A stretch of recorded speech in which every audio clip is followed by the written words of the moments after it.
And sanitizing of equipment, utensils, and facilities. This section will discuss the two-step process of cleaning and sanitizing.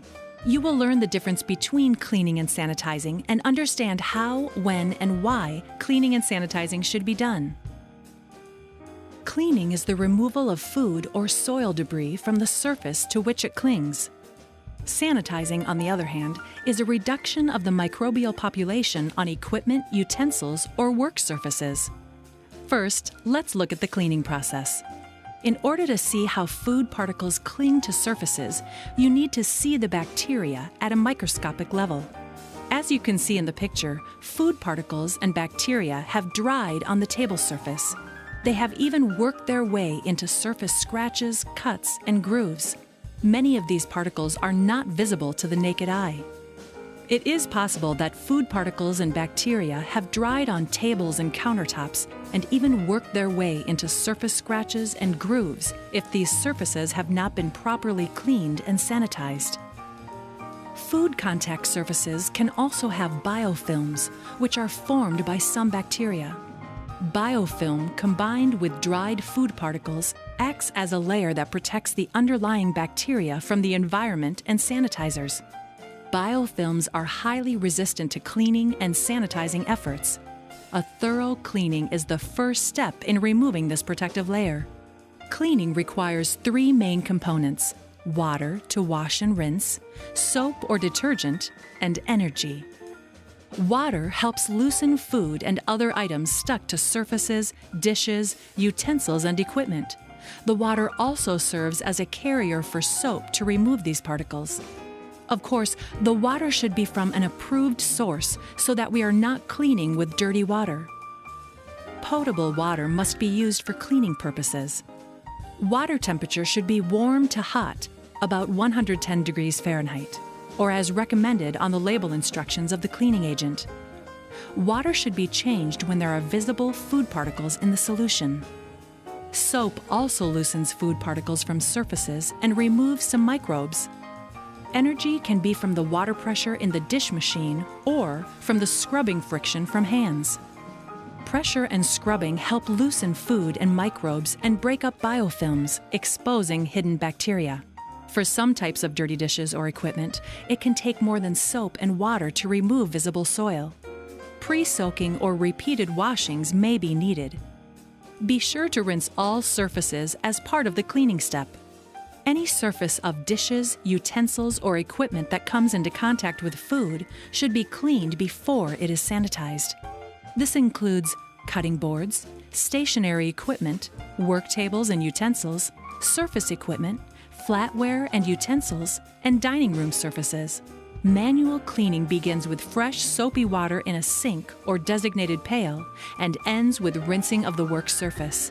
Water used to clean needs to be changed frequently. Soap becomes less effective at removing food and other particles as the water collects more food particles and other matter. At a minimum, change wash water before each meal. If washable cloths are used, get a clean one each time you change the wash water, as it is hard to clean with dirty tools. It is recommended that clean linens for the kitchen be kept in a separate area from those used in other areas of the facility, such as for custodial or recreational purposes. Now, let's look at step 2, sanitizing. Sanitizing is done after washing and rinsing are completed. When serving to the public, it is important that food contact surfaces are sanitized after cleaning to prevent foodborne illness. There are 2 ways of sanitizing dishware and equipment, either mechanically through a dishwashing machine or manually using a 3-compartment sink. For mechanical sanitizing, heat sanitizing with high temperatures or chemicals can be used. Heat sanitizing uses hot water. The final hot water sanitizing rinse temperature will vary depending on type of machine. Check machine instructions. A final rinse temperature of 180 degrees Fahrenheit when water exits the machine is typical. Consult with your local health inspector if you have questions regarding final rinse temperature for the type of machine in your facility. The water temperature should be checked when beginning dishwashing at each meal period to make sure the machine is working properly and heat sanitizing is occurring. Simply reading gauges on the dish machine is not enough. In order to be sure that the water is hot enough, you need to periodically check it using a temperature-sensitive strip or dish machine thermometer. The water temperature when it comes in contact with the dishware should be at least 160 degrees Fahrenheit. Temperature sensor strips are available to measure a variety of temperatures. Attach the strip to a serving dish or other flat item and send it through the machine. The temperature strip will turn black if the proper temperature has been reached. Use of the temperature sensor strip verifies proper sanitation has occurred. Record the gauge temperatures at each meal as a way of documenting proper operation of the machine. Attach the strip to the cleaning and sanitizing log to verify the dish machine was working properly. Other types of test strips can be put in the tines of a fork and sent through the machine. These strips will also turn black if the proper temperature has been reached. If the test strips do not turn black, this indicates the machine is not working properly and heat sanitizing is not occurring. Corrective action should be taken.